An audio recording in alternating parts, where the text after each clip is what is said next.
First story. I, 19, met my ex, BF 18. Last year in October we spoke for a month online before meeting in person. I knew he was not long out of a relationship.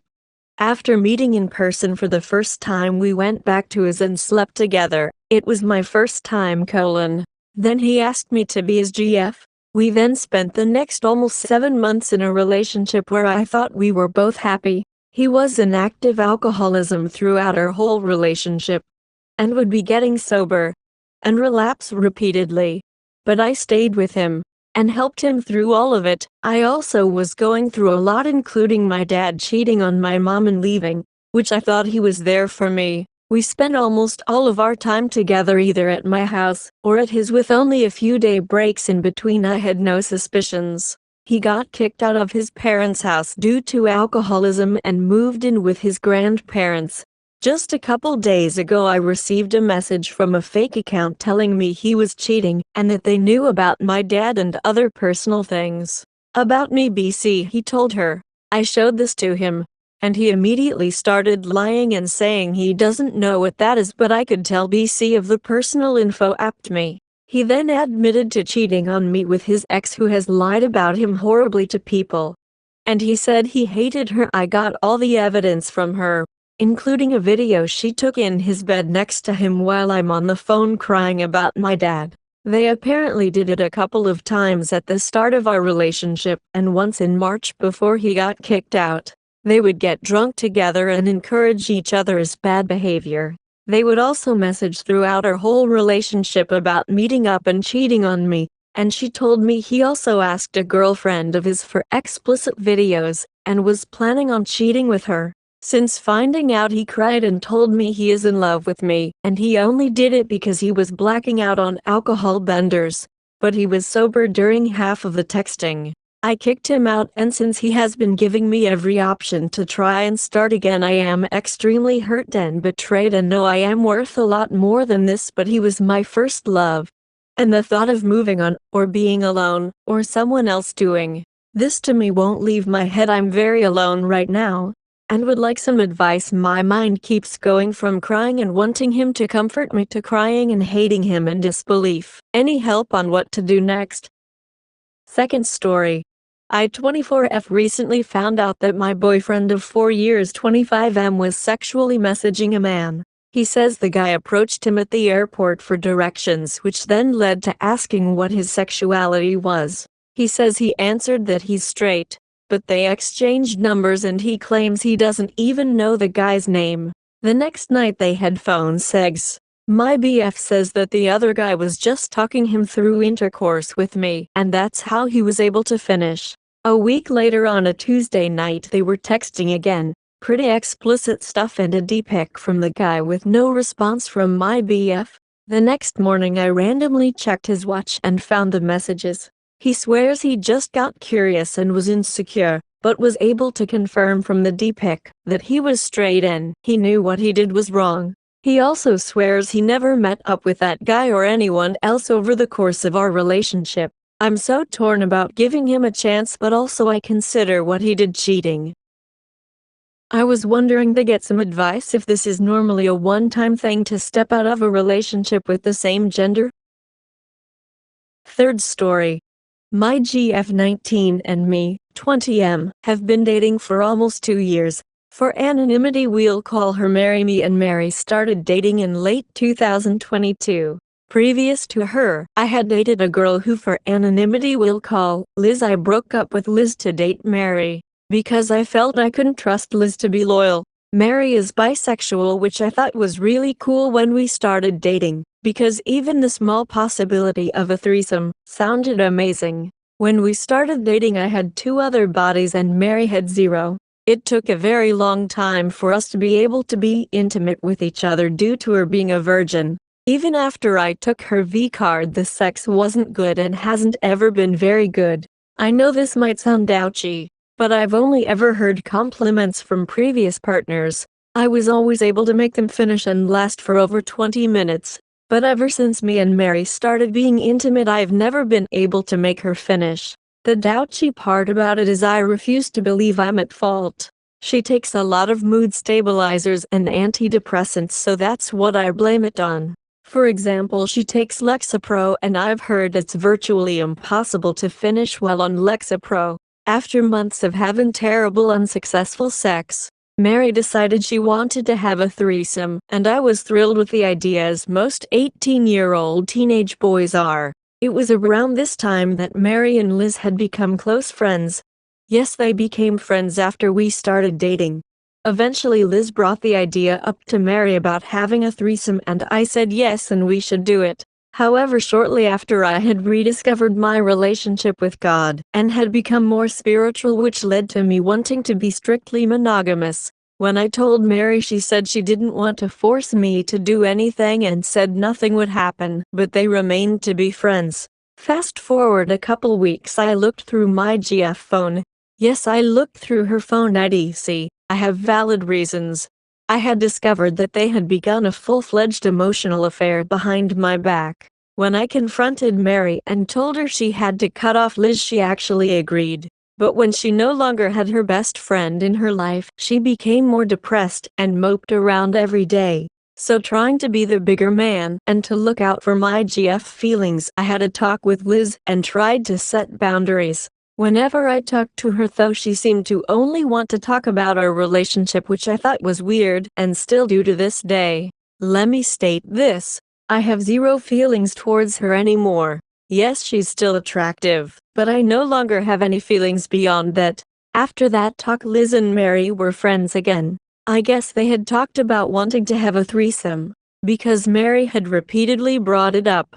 Even after stating I didn't want to, she tried saying she was unhappy with our bedroom life and wanted more. I told her I'm not comfortable with it, and if she wants more, then she can leave and do it. She chose to drop it and stay until August 23, 2022, when I looked through Mary's phone and discovered again that they had formed a full emotional affair. On top of that, Mary said how in love she was with Liz and said that one time you put your hand on my thigh made me so wet and I still masturbate thinking about it. She proceeded to say that she hates being intimate with me and wishes it was her instead. She said she feels she has to force herself to be with me. When reading these texts on her phone, I immediately broke down. Yes, being lied to and cheated her a lot. But to this day, the worst part was her saying she felt she had to force herself to be intimate with me. It felt like I had been roping her for our entire relationship, and that in of itself made me self-harm. Even now, almost a whole year later, it still hurts me to think about. When I read those messages, immediately left Mary's house without waking her up or saying bye. I went home and played games with my cousin and best friend and told them what had happened. They were just as shocked and told me I needed to confront her and discuss it with her. When she woke up, I texted her saying how I found the messages and wanted to break up. She apologized profusely and said it meant nothing, and said what she said Aptus wasn't true and she wishes she could take it back. I told her I can't see her for a while and don't even know if I still love her. I took a week or two away to see how I felt. I decided to take her back and forgive her. Why, you may ask? Because I love her and I want to have kids and a future with her. This is when my biggest regret is. That night I saw her, we were intimate, a lot, and she was more enthusiastic about it than she ever had been. I knew it was out of pity. I knew I shouldn't. I still did. Because I'm weak. I wish I could tell you it only happened once, but it didn't. It continued like that for a while and I never turned it down. The post-nut clarity after each time was terrible. She had cut off Liz and we were trying to get back to normal. I don't remember how because that whole time was such a blur, but Liz and Mary became friends again. I know I said it was okay. I just don't remember the context behind it at all. Unfortunately, the problem is I'm very nonchalant and it's hard for me to stay mad at things because everything feels so small to me. The reason I'm making this post is because I need to know if I'm crazy. Anyways, fast forward to December of 2023. Me and Mary were going through a rough patch, a 4-month-long rough patch. I just didn't see her the same and still held resentment. We agreed to take a break from each other. The night before we broke up I went through her phone, and you will never guess what I found. Yep, the same exact thing. Them having an emotional affair. But this time on top of that, Mary stated that she was going to break up with me so she could be with Liz. That's not what she told me. Obviously she said she wanted to take time away from each other and then get back together. When I saw this I was livid that this could happen 3 times. This one didn't hurt me as much because we were breaking up anyways. So when we broke up I had no intention getting back together with her. She still kept in contact with me reminding me she loved me and that she wanted to get back together. Funny part is, we were intimate more often during that time than we were when we were in a relationship. I'm sure there's a reason why, but I couldn't tell you. I'm sure someone else knows why. One of the last times we hooked up I looked through her phone, but this time I actually got a pleasant surprise. Mary said she didn't want to date Liz and wanted to be with me. Liz, obviously furious, blocked her. But don't worry, not for very long. We ended up getting back together and she still to this day doesn't know what I found the night before we broke up. We got back together in January. In February Mary and Liz became friends again. Mary continued to ask for a threesome even after I said no. She said it would make our sex life so much better and more fun. She wouldn't talk to me and would belittle me whenever I would say no. She would withhold being intimate because I said no. If you're still reading this, by the way, I'm so appreciative and would love some advice on how to fix this and what I should do. Why am I still with her? Because I love her more than I've ever loved anybody. She's the reason I do anything other than lay in bed. What do I do now? Wow. Just wow. I honestly didn't think anyone would read this. I was hoping for 2-3 people just giving advice. A lot more than I had expected read it and commented with advice. Some of it was a little rude, LMAO, which is fine because I think I needed to hear people say I'm dumb or an idiot. Despite what you think, I'm not delusional. I'm aware that it's ridiculous. I just haven't been able to bring myself to leave. That might be delusional, but I DK. Gonna respond to comments and then say what my plan is. A couple comments stood out to me. The first one I read when I woke up this morning was, when did God say it wasn't okay for threesomes, but okay for premarital sex? Good question. And honestly, my plan when I became a Christian again was to stop premarital sex all around. Obviously I've kinda failed at that because it is hard. However, I've made some great progress in that battle recently. Another comment said that they've been hooking up behind my back, though it seems like they haven't. I've been to Liz's house many times and her parents never even let me go to her room. We had to stay in the living room every time. On top of that, I have always had Mary's location even when we broke up. I even have access to her Ring camera so I know who came and when. That was a stipulation when I found out she was cheating the first time. Last comment I wanna respond to is one that said she's prob the prettiest girl you've ever been with, and first love stuff. Yeah, she's the prettiest girl I've ever seen in real life, and to this day, she's drop dead gorgeous, and for a fact I couldn't do better. Koreans, man, gotta go with them. She's also not my first love. I had a GF back in sophomore year and half of junior year that I dated that I was in love with. Looking back, I'm not sure why, cause she's not very attractive. We broke up because of long distance after she moved away. Side note, she just got married, so good for her. My plan going forward is to have a talk with Mary about her relationship with Liz. I'm gonna give her the chance to completely cut it off and move on. I know she went behind my back 3 times, but it seems that Liz is just her kryptonite. And I get why, cause she's really hot and amazing in bed, but not really GF wifey material. I don't really know, cause I thought Mary was GF wifey material. I'm gonna add some extra stipulations into the mix. I have some in mind, like asking for logins and passwords for everything. I know you may think I need to move on, but this girl is like someone you've never met. Whenever it's good, it's great.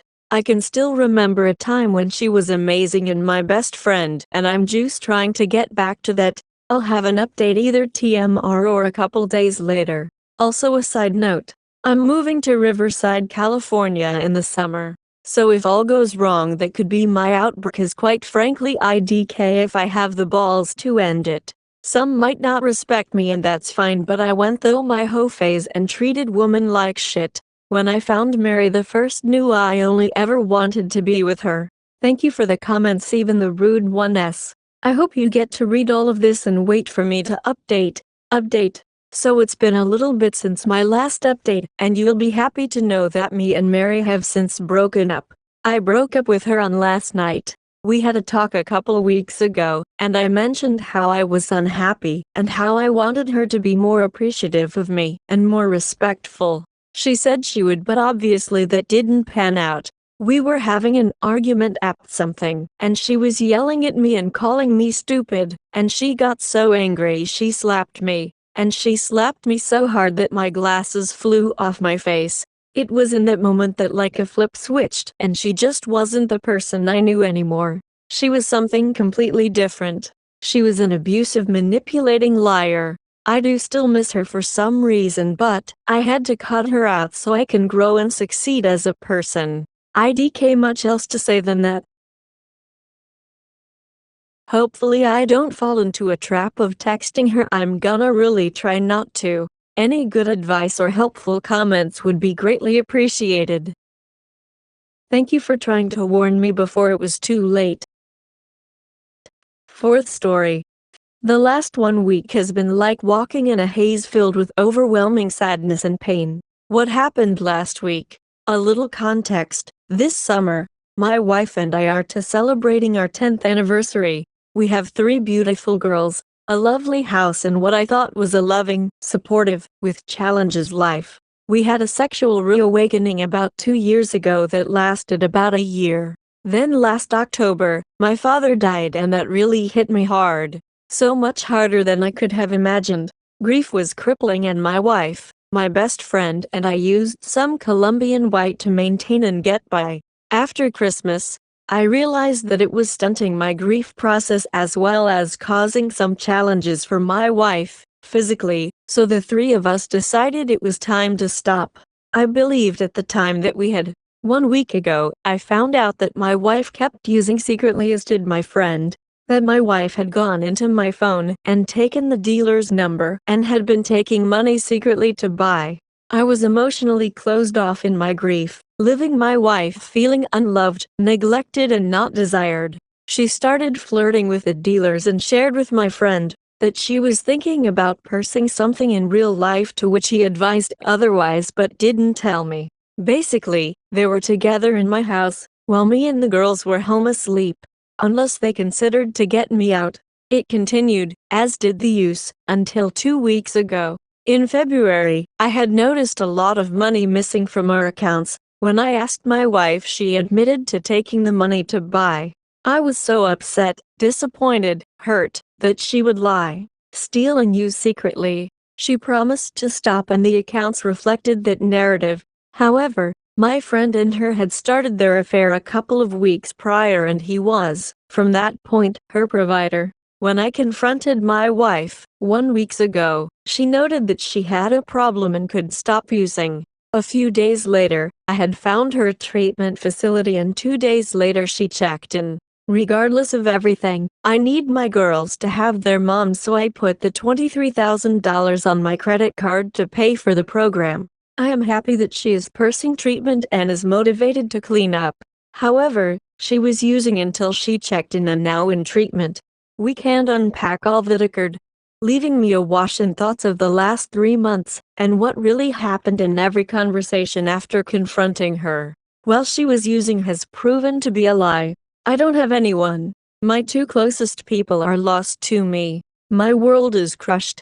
I am trying to manage our household and my precious girls. They don't know what's up, just that mom is away and calls every few nights, living in the house that their affair occurred, sleeping in my bed, knowing that they slept in it, cooking in the kitchen that they played in. WTF. I understand that it was the addiction that stole and the addiction that cheated, however it was me who was affected. In addition, I could understand them making a mistake once and owning. However, the 3 months, to me it implies intent and purposeful actions.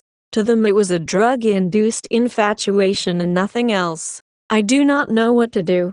I know not to make any decision now. I am waiting until she is discharged to begin couples counseling, where I hope to address what happened. One thing I do know is that should I not be able to get past this, I will not stay in the marriage. However, I love my wife and I love our life. But I don't know how to move on from it. I don't know how to trust her again. I hurt so bad and cry all the time. Can anyone relate? Any thoughts and suggestions are very much appreciated. Fifth story. I, 34 am, caught my wife Claire 33F cheating at her AP's house when she was supposedly out on a girls' night out a couple of months ago. She confessed everything and let me go through her phone to prove it. They had only had sex once, and I caught them as they were spending their second night together. We have 2 young children and she pleaded for a second chance. I said we would get some therapy and try and work through this. While I had her phone, I synced it to our iPad to read through her messages. Besides confirming her infidelity story, I found out 3 of her friends knew and had encouraged her to cheat. Betty, 33F, who Claire went to high school with, was also having an affair, and I sent some damning copies of their texts to her husband. I told Claire I was uncomfortable with her hanging out with them given their history, and that they were still trying to sow discontent and drive a wedge between me and Claire. Since then Claire has been on her best behavior, and has cut way back on her contact with her friends, until a couple of weeks ago, when she told me Tammy's birthday was coming up, and they all wanted to go out and celebrate. I said I wasn't comfortable with her going out with them, but if she wanted to go I would go with her. She felt that was a bad idea given my history with them, and after talking it out, she decided not to go. The next day I got a call from Tammy telling me what a controlling POS I was for micromanaging Claire's life. Claire didn't attend the celebration and gave me the silent treatment for a few days. So I had a conversation with my boss. They have been after me for a few years to move up into a bigger role in the company. And I told him I was ready to step up, and we discussed my options. I had a couple of choices and went with the office in New Mexico. My wife was born and raised in Chicago. When I told her we were moving to New Mexico, she threw a fit. All her friends and family live in or around Chicago, and except for vacations, she had never been outside the state. I mentioned Tammy's birthday, and how I got frozen out when she didn't go to the party, and said I was tired of them affecting our relationship. Even after I expressed concern about her staying in contact with them after they encouraged her to cheat on me, Claire has barely spoken to me. She cried the other day when the realtor put the sign up in front of the house. I have a realtor in Santa Fe looking for a few houses for me to look at when I go out to the office there next week. My Chicago realtor already has 3 people ready to make an offer and says we should have a contract next week. I spent Saturday bringing stuff down from the attic and getting it packed up. I would love to get moved before the 4th of July, but that may be pushing it. In the long run, getting my wife away from her toxic friends will give us a better chance to repair our marriage. I hope it gives us a fresh start free from some of the drama we have had to deal with. My mom talked me into drawing up a prenup before we got married, so the house and some other assets I inherited are protected just in case. I make almost twice what she makes now, and after the move, I will make at least 3 times what she does now. The community I am looking at has a population of about 3,000, which will be a culture shock as well, but we are only 30 minutes away from Santa Fe.